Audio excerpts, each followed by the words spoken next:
देश में जो चल रहा है आप लोग सब लोग देख रहे हैं। एक तरफ हम देखते हैं कि पूरे देश में अलग अलग राज्यों में मॉब लिंचिंग हो रही है, कहीं और सांप्रदायिक दंगे भड़काए जा रहे हैं जैसे संभल में हुआ।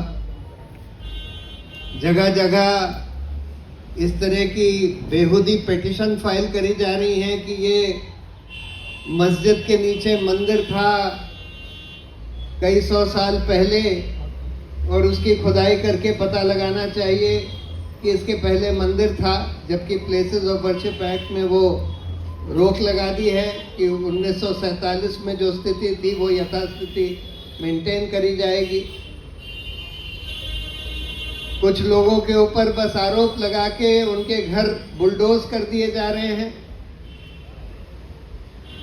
लेकिन इन लोगों को पकड़ने के बजाय, यानी जो लोग परपेट्रेटर्स हैं इस तरह के घिनौने अपराध के, जो सड़क पर लोगों को लिंच कर देते हैं, जो बुलडोजर चलाकर लोगों के घर ध्वस्त कर देते हैं, जो इस तरह के सांप्रदायिक दंगे भड़का रहे हैं, जो भड़काऊ भाषण दे रहे हैं यति नरसिंहानंद जैसे लोग, उन लोगों के खिलाफ कोई एक्शन होने के बजाय हम देख रहे हैं कि जगह जगह पुलिस, खासकर उन राज्यों में जहां भाजपा का राज है, पुलिस जो है उन लोगों के खिलाफ एफआईआर रजिस्टर कर रही है जो उसको उजागर कर रहे हैं, जैसे नदीम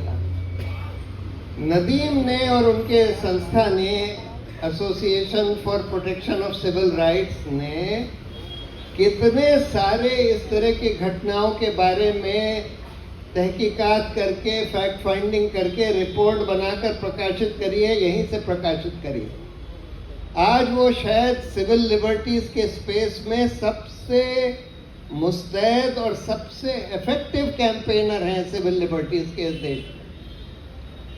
लेकिन आज उनके खिलाफ एफआईआर, जो सबसे बढ़िया, और इसलिए एफआईआर, जैसे आपको बताया कि उस एफआईआर को आप पढ़ लीजिए, कोई उसमें क्राइम नहीं है। अगर आप उसको हूबहू मान लीजिए तो उसमें कोई क्राइम नहीं बनती। यानी कि आप अगर उजागर कर रहे हैं किसी हेट स्पीचेस की, मॉब लिंचिंग की, इस तरह के क्राइम्स की, तो उसको उजागर करना किसी तरह का भी अपराध नहीं बनता। लेकिन फिर भी एफआईआर रजिस्टर करी गई, फिर भी पुलिस 4 घंटे में पहुंच गई वहां बंगलौर में अरेस्ट करने के लिए। तो ये सीधा दिखाता है कि आज पुलिस भी इस तरह के अपराधों में शामिल हो गई। जो हेट क्राइम्स हिंदुस्तान में हो रही हैं उसमें भाजपा के राज्यों में, भाजपा जहां राज कर रही है उन राज्यों में पुलिस इस तरह के हेट ऑफेंसेस में, वायलेंस में, इंटिमिडेशन में शामिल हो गई है। और मेरा ये मानना है कि इन पुलिस ऑफिसर्स के खिलाफ, जिन पुलिस ऑफिसर्स ने इस तरह की एफआईआर रजिस्टर करी है, उनके खिलाफ बहुत सख्त कार्रवाई होनी चाहिए। और ये अनफॉर्चुनेट है कि आज हमारे देश की अदालतें ये देख रही हैं लेकिन ये आदेश नहीं दे रही।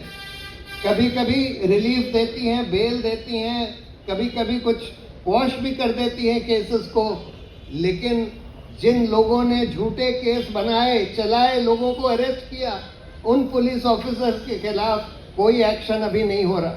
और ये होना बहुत ज़रूरी है, क्योंकि इस तरह का जो इंटिमिडेशन है, दादागिरी है पुलिस के द्वारा, ये तभी रुक पाएगी अगर इन पुलिस अफसरों के खिलाफ कोई एक्शन होगा। जुबैर के खिलाफ भी देखिए, मतलब क्या केस बनाया कि भाई आप नरसिंहानंद का उजागर कर रहे हैं कि उसने क्या, किस तरह के भड़काऊ भाषण दिए, तो आप नरसिंहानंद के खिलाफ हेट फैला रहे हैं। आप नरसिंहानंद को मॉब वायलेंस का टारगेट बना रहे हैं, ये एफआईआर। यानी कि जो क्राइम को उजागर कर रहा है उसको आप कह रहे हैं। ये तो यही हो गया ना कि अगर आप किसी सीरियल रेपिस्ट को एक्सपोज करें कि भाई इसने एक के बाद एक 50 रेप कर दिए, तो फिर आपके ऊपर ये आरोप लगाया जाएगा कि आप उस सीरियल रेपिस्ट के खिलाफ हिंसा भड़का रहे हैं, क्योंकि उसके खिलाफ हेट फैला रहे हैं। यानी देश या हमारे देश की व्यवस्था इस हद तक पहुंच गई है कि इस तरह के पुलिस ऑफिसर्स के खिलाफ कोई एक्शन नहीं हो रहा।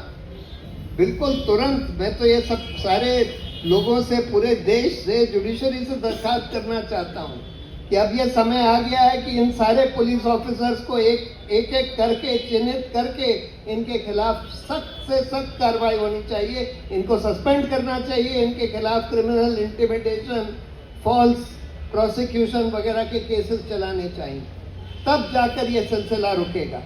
और नहीं तो ये देश जो है, इस देश में कानून का राज बिल्कुल ध्वस्त होता चला जा रहा है। और ये मत सोचिए कि सिर्फ एक ही कौम के ऊपर ये आफत आएगी। जब इस तरह का कानून का राज ध्वस्त होता है तो एक एक करके सब लोग उसमें पिसते हैं, सब पिसेंगे।